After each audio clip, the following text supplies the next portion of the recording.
Amado, amada, estamos iniciando mais uma live, dando continuidade ao assunto que eu tenho tratado com vocês.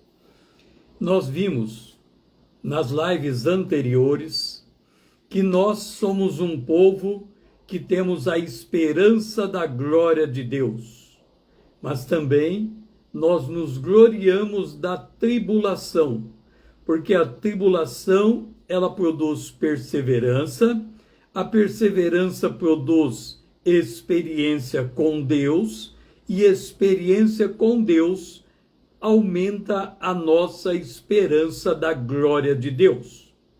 Eu tenho colocado que a igreja, deixe-me escrever aqui, a igreja, que a igreja é formada por judeus e por gregos.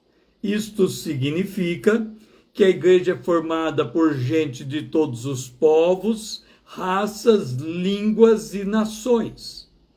A igreja é formada pelo forte e pelo fraco. No mesmo ambiente de culto, nós encontramos uma pessoa passando por profunda depressão e pessoa muito bem ciente de si mesmo, consciente de quem ela é.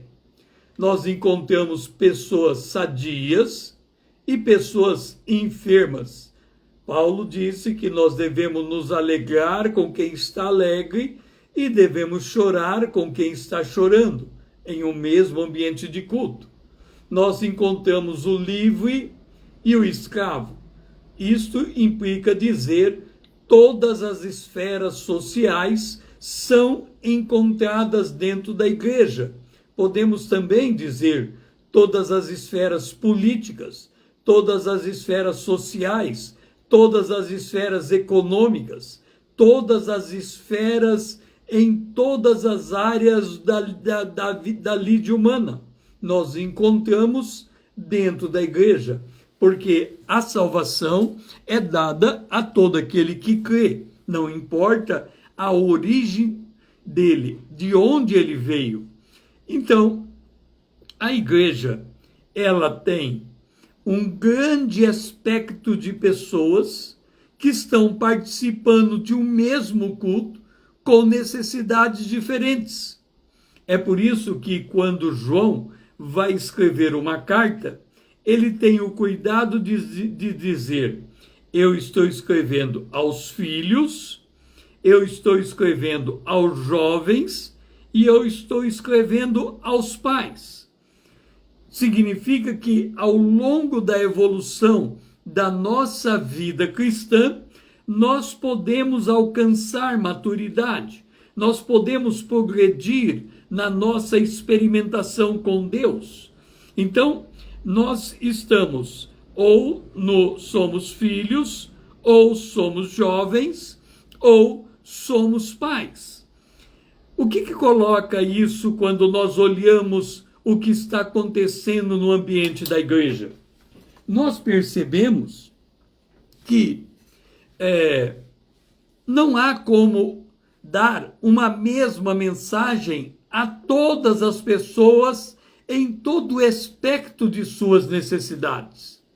Quando o pastor, o pregador, o que vai instruir, ele vai preparar a sua mensagem, ele deve orar e buscar a direção de Deus, para que, enquanto ele está ministrando, o Espírito Santo vai aplicando o mesmo alimento nas mais diferentes necessidades.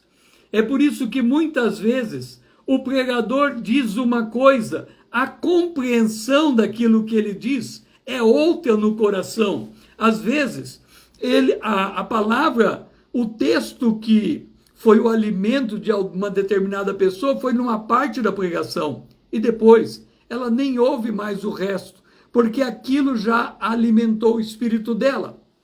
O maná, ele vinha sobre todo Israel na experiência do deserto. Mas a Bíblia diz que cada um comia de acordo com sua capacidade. Cada um come e se alimenta de acordo com o seu estágio de crescimento, o seu entendimento das Escrituras. É por isso que a palavra ela vai se renovando de acordo com o teu crescimento na fé, o teu crescimento na graça, o teu crescimento na força e o teu crescimento na glória. Quando nós lemos a palavra de Deus em Efésios, no capítulo 4, diz o seguinte, a partir do verso 11. Ele mesmo, quem? Deus, ele mesmo, Cristo aqui no caso, vamos ver, no verso 7. E a graça foi concedida a cada um segundo a proporção do dom de Cristo. Ele subiu, ele levou, ele concedeu. Então, ele mesmo, é Cristo Jesus, ele mesmo concedeu uns para apóstolos, outros para profetas, outros para evangelistas, outros para pastores e outros para mestres. Então vamos voltar ao nosso quadro. Nós temos judeus, gregos, fortes, fracos, sadios, enfermos, livres e escravos. Cada um destes, eles estão em tem algum grau de necessidade. Por exemplo, se ele não conhece a Cristo, ele é alcançado pelo evangelista. Uma vez alcançado pelo evangelista, ele é alcançado pelo apóstolo, que é o enviado. Uma vez ele é alcançado pelo apóstolo, depois ele é trabalhado pelo profeta. Quem é o apóstolo e quem é o profeta nesse texto? Paulo, ele vai escrever em Efésios, no capítulo 2, que nós somos edificados sobre o fundamento dos apóstolos e dos profetas, em que, sendo ele mesmo, Cristo Jesus, a pedra angular. Então vamos voltar. Jesus escolheu uns para apóstolos e outros para profetas. Os apóstolos, nós podemos pegar os 12 apóstolos que validaram o Novo Testamento. Os profetas, nós podemos pegar os profetas do Antigo Testamento, que validaram o Antigo Testamento. Então, quando falamos que Deus separou os apóstolos e os profetas, nós podemos estar colocando que ele nos deu o Novo e o Antigo Testamento, mediante a Bíblia, o Novo e o Antigo Testamento. O Senhor deu evangelistas. Qual é o trabalho do evangelista? Nos fazer conhecer a palavra de Deus. O evangelista, ele toma a palavra de Deus e ele ministra através dessa palavra ao coração daquele que está de fora, do incrédulo, para que ele conheça Cristo e entregue o seu coração a Cristo. Depois ele escolheu outros para pastores. Quando a pessoa entra na igreja, ela precisa ser pastoreada, instruída, cuidada, sarar das suas feridas. Muitas vezes ela está fraca, ela está enferma, ela precisa de um cuidado especial que é o papel do pastor. E ele separou também os mestres, e os mestres são aqueles que dão o alimento sólido. Observa, ele separou os evangelistas para os filhos, trazer para dentro da igreja os novos convertidos. Ele separou os pastores para cuidar dos jovens, para tratar com jovens. E ele separou os mestres para cuidar dos pais, daqueles que adquiriram maturidade, daqueles que precisam do alimento sólido. Então nós estamos dizendo que a vida cristã é uma vida formada por estágios. Hoje eu estava ouvindo uma mensagem e o pregador, o pastor Sadak, de Angola, algum lugar ali da África, ele estava dizendo que quando a pessoa nasce de novo, ela recebe a sua certidão de nascimento. Quando a pessoa chega na juventude, ela já precisa do seu registro de identidade. E depois, quando ela avança no ministério, ela precisa levar o evangelho para todos os povos, raças, línguas e nações. Então ela precisa do seu passaporte. Isso significa que os 3 estágios da vida cristã. Agora, deixe-me dizer uma coisa para você. Quando nós falamos dos 3 estágios da vida cristã, você pode ser filho, pode ser jovem, pode ser pai. Nós estamos falando de uma caminhada com Deus, de uma jornada com Deus.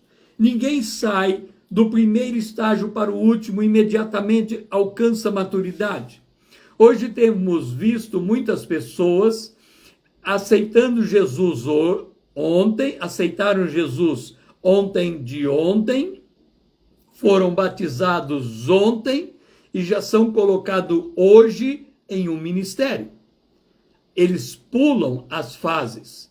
Nós temos que entender que há uma necessidade de cruzarmos as etapas naturais do crescimento da vida cristã. O quadro mais sintomático que mostra a necessidade de uma passagem de tempo entre uma fase e outra, nós encontramos em Moisés. Moisés, ele viveu 40 anos no reinado de Faraó. Ele sabia que ele era chamado por Deus para libertar o seu povo. Num dado momento, ele tentou executar a sua missão, saiu tudo atrapalhado. Moisés teve que fugir do Egito, porque ele não tinha ainda sedimentado a sua identidade. Nesses 40 anos, ele tinha adquirido a sua identidade, mas ele ainda não estava preparado para exercer o ministério. Então, a primeira fase, os primeiros 40 anos de Moisés, foram os 40 anos que ele gastou para ele compreender a sua verdadeira identidade, para ele entender que ele não era um egípcio, um filho adotivo de uma filha de Faraó, mas que ele era filho da descendência de Abraão, de Isaque e de Jacó, que ele tinha as promessas dos seus ancestrais, que ele tinha que carregar consigo aquela promessa. Então, para Moisés adquirir a sua identidade como um verdadeiro israelita, como um verdadeiro chamado de Deus, ele levou 40 anos. Depois ele foi para o deserto. E no deserto ele ficou cuidando das ovelhas do seu sogro, ali em Moabe. E ele ficou mais 40 anos. Nesses 40 anos, ele já tinha sua chamada, ele já sabia que Deus iria usá-lo para um ministério, mas ele levou 40 anos para que ele pudesse se ver como um instrumento de Deus. Ele foi quebrantado durante 40 anos, cuidando das ovelhas, naquele trabalho diminuto em relação à grandeza da visão que ele tinha para ele. Então ele passou 40 anos entendendo a sua chamada, sendo quebrantado por Deus, passando ali como Deus disse a Jeremias, como um vaso, um barro na mão do oleiro, sendo moldado, sendo tratado, adquirindo as características do Espírito de Deus. E depois ele viu a sarça ardendo, e aí ele recebeu o poder de Deus, porque a sarça ardia e não se consumia. Ele viu que a última coisa que lhe faltava era o poder de Deus para ir em cumprimento da sua missão. Então ele, envolvido no poder de Deus, com o fogo do Espírito dentro dele, ele voltou para o Egito, tirou o povo e andou 40 anos com aquele povo, porque ali ele estava no seu grau máximo de maturidade. Ele agora era pai, ele era um ministro de Deus, o homem chamado para aquela missão. Mas enquanto ele cruzava 40 anos, havia alguém lá, por exemplo, Josué, que estava naquela segunda fase, sendo instrumentalizado para ser aquele que Deus usaria para entrar na terra prometida. Ou seja, quando Moisés estava na sua fase de maturidade, Deus estava preparando um homem para ser o instrumento da fase seguinte e levar mais 40 anos de ministério pela frente. Então, quando nós olhamos para a nossa vida espiritual, nós devemos nos perguntar em que fase nós estamos. Se olhamos para o Novo Testamento, também percebemos esse mesmo padrão de Deus. Por exemplo, Paulo, ele foi muito mais rápido do que Moisés, mas ele gastou tempo. Ele gastou 3 anos da sua vida para encontrar a sua identidade. Ele se converteu em Damasco, depois ele diz que ele foi 3 anos para a Arábia, e lá ele buscou repensar a sua fé, reestudar tudo aquilo que ele sabia, desaprender e aprender. Então ele foi formado na sua identidade. Mas quando ele voltou, ele achou que estava pronto para o ministério. Ele confundiu os judeus lá em Damasco.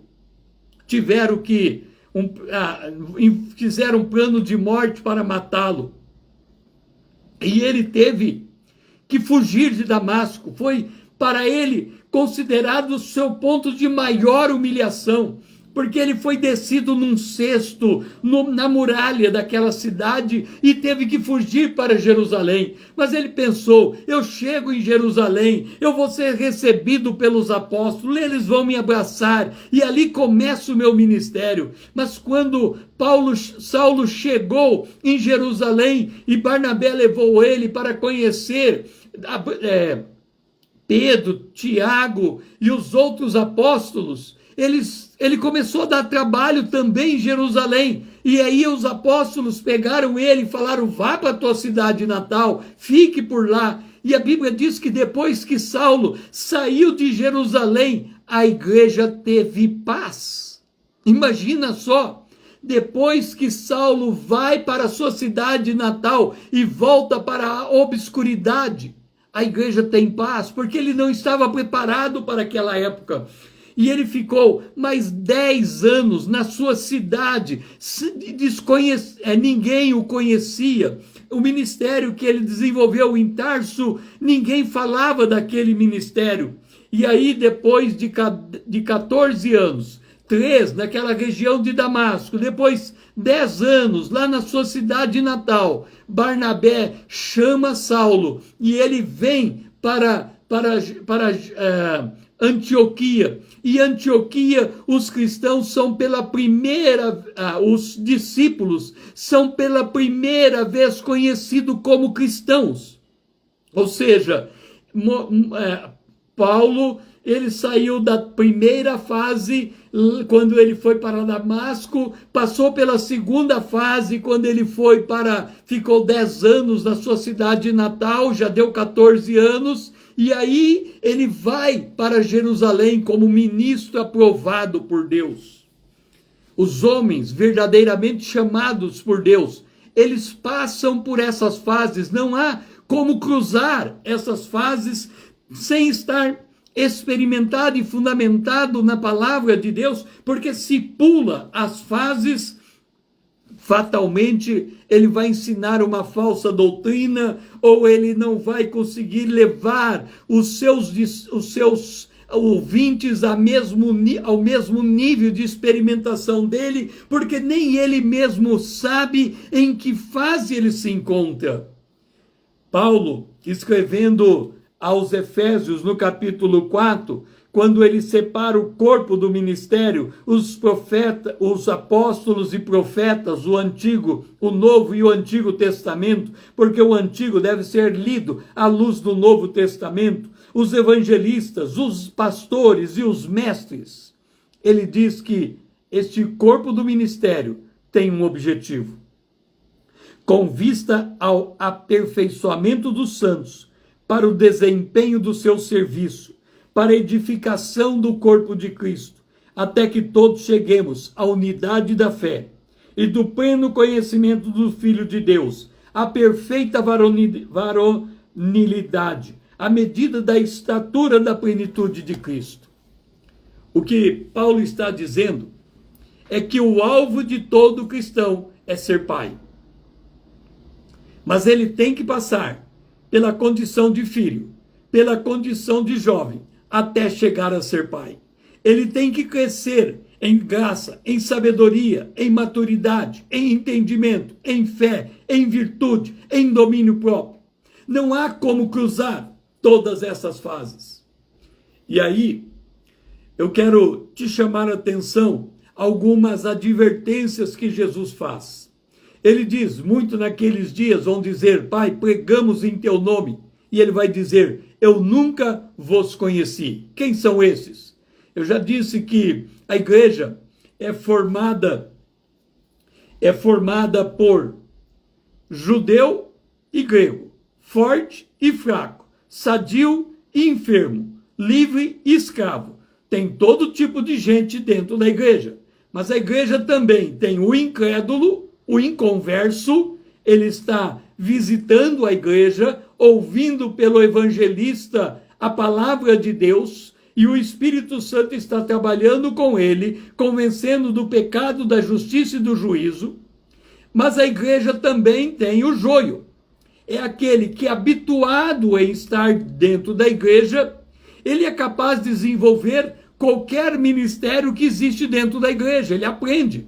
Ele aprende a ser um evangelista, ele aprende a ser um mestre, ele aprende a ser um pastor, ele vai no banco, numa escola de teologia, ele aprende pelos livros, ele usa o seu intelecto, ele estuda, hoje até alguns estão inclusive usando inteligência artificial para fazer as suas mensagens, porque não tendo experiência com Deus, não conhecendo a palavra de Deus, ele dá um tópico para a inteligência artificial, ela monta o seu discurso, ele prega, e aí é o joio no meio do trigo.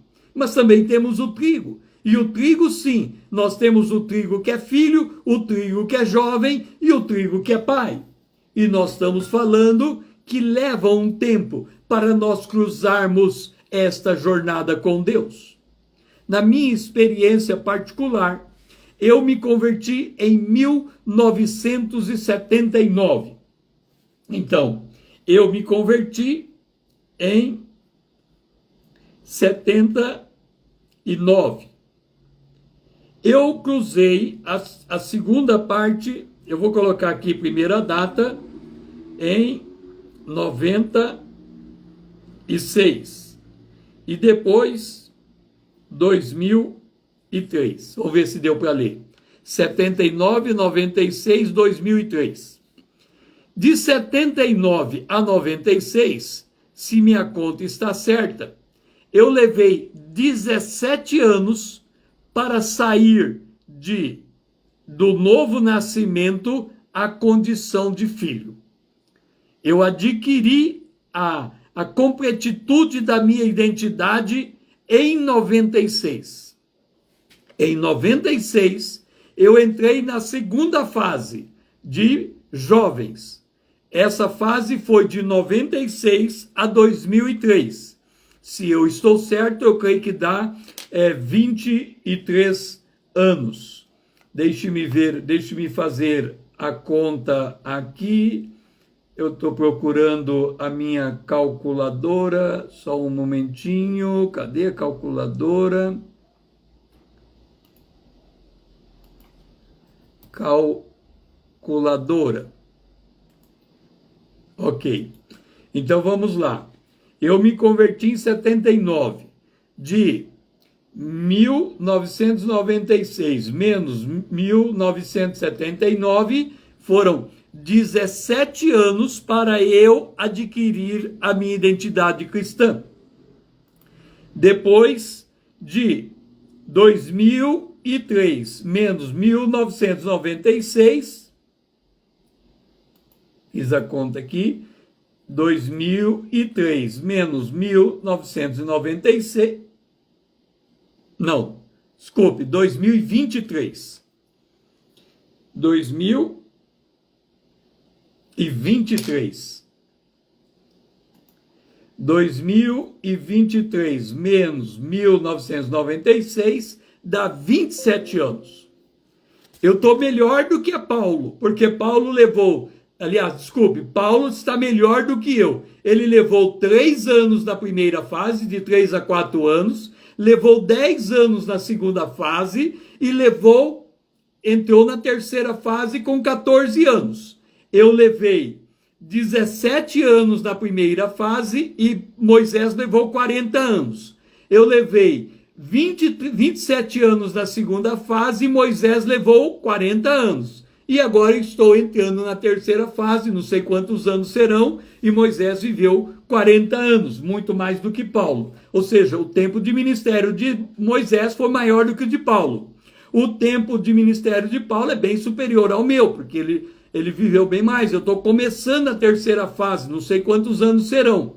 Mas observa como as nossas experiências estão dentro dessas faixas. Nós temos o padrão do Novo Testamento, que é o padrão de Paulo, 3 anos, 10 anos, entra na terceira fase. O meu padrão, 17 anos, 27 anos, eu entro na terceira fase. E o padrão de Moisés, 40 anos deu 80, e ele entra na terceira fase. Eu tenho hoje 63 anos, se eu contar só o tempo de conversão, eu teria que somar 27 mais 17. São 40 anos para eu chegar na terceira fase.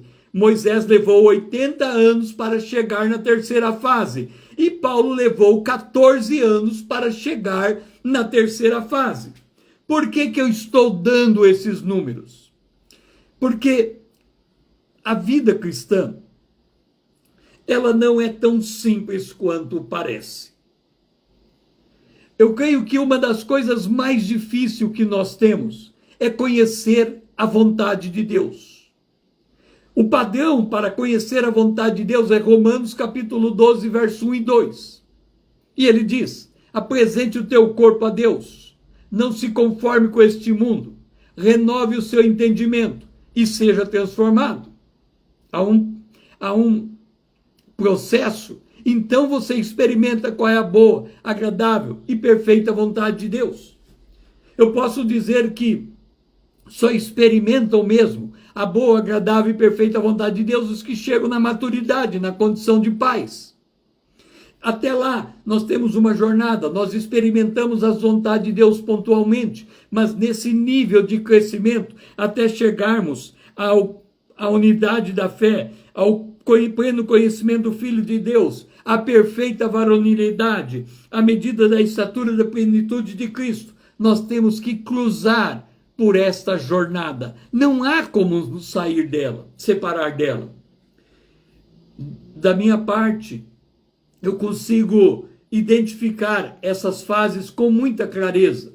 Mas eu quero chamar uma atenção sua de um fato que me levou a entrar nessa jornada de crescimento espiritual, de maturidade cristã. Antes de me converter, eu sentava na roda com meus amigos no bar, que eles chamam hoje de happy hour, né? Happy hour. Você termina o trabalho, senta no bar, fica todo mundo ali bebericando e jogando conversa fora. Eu lembro que eu ficava nessas rodas de conversa e passava ao final da noite, quando eu voltava para casa, eu sentia vazio. Eu sentia que as conversas nada me acrescentaram. Mas não era isso que me incomodava.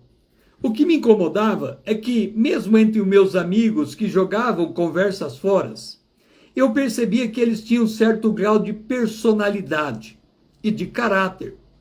Eles eram homens de palavra, mulheres de palavra. Parece que eles nunca titubeavam, eles sabiam bem o que eles queriam. Do ponto de vista do mundo, não estou dizendo do ponto de vista da vida cristã, eu estou dizendo do ponto de vista do mundo. Um sabia que queria ter uma empresa, outro sabia que queria ter uma profissão, outro gostava de esporte. Eles sabiam bem o que eles queriam alcançar, eles sabiam os seus limites, eles tinham as suas aventuras. E perto dessas pessoas, e eu não estou falando de cristãos, eu estou falando dos inconversos, eu me sentia alguém que não tinha personalidade. Eu me sentia um levado pelos outros. Eu me sentia um que qualquer um conseguia fazer a minha cabeça. Então eu me via o menor de todos na roda dos incrédulos. E aí eu conheci o Evangelho. Quando eu conheci o Evangelho, eu não entendi ele. Eu entrei naquela fase de encontrar a identidade. Eu levei mais ou menos 1 ano para perceber que eu tinha que conhecer a minha identidade. Mas o fato é que quando eu comecei a ter noção que eu deveria desenvolver a minha identidade cristã, eu olhei para trás e disse: eu não tenho personalidade. E agora eu percebo que, sendo cristão, eu tenho que ter uma identidade cristã, eu tenho que ter uma personalidade cristã. Então eu falei, agora eu estou em vantagem em relação aos demais incrédulos. Porque eles têm uma personalidade, um caráter, uma visão de mundo muito bem formada. Eles sabem que eles são o que eles querem. E se eles se converterem, eles têm que desmontar todas essas coisas. Eu já entro na vida cristã desmontado. Eu já entro sem personalidade, eu já entro sem caráter, eu já entro sem firmeza, eu já entro desmontado. Então, o que vier é lucro, porque o Senhor pode começar a me modelar em minha identidade. E esse processo levou 17 anos. Então, eu encerro essa live colocando para você que a igreja é um ambiente formado por todo tipo de pessoas, em diferentes estágios de experiências, no mínimo formado por filhos, jovens e pais. Também dentro da igreja nós temos os inconversos, nós temos o joio, nós temos o trigo pode ser filhos, jovens e pais. Toda essa gama de pessoas precisam se alinhar em um processo de crescimento de filhos, de jovens e de pais. E eu também tenho dito que, baseado na experiência de Paulo, baseado na experiência de Moisés, e olhando para eles e enxergando a minha própria experiência, a gente não sai da condição de filhos em pouco tempo. Há uma necessidade de uma caminhada para encontrar a identidade. Há uma necessidade de uma caminhada para encontrar a adolescência, a instrumentalização, como a formação de um instrumento de Deus apto que ele use. E há uma necessidade de caminharmos mais um tempo para desenvolvermos o ministério. Hoje, quando nós olhamos para a igreja cristã, ela não está nesses quadros. E porque ela não está e nem sabe que existe esse quadro, há muita confusão no meio do povo de Deus. E muita gente perde a sua estabilidade espiritual por não compreender esses estágios do crescimento da vida cristã e como esse estágio se reflete na tribulação que nos leva à esperança. Essa live termina aqui, mas a temática continue. E eu espero que você esteja de volta comigo, então, assistindo pelo vídeo que está sendo colocado à disposição, que você continue entendendo e absorvendo esta imagem. Que o Senhor seja louvado.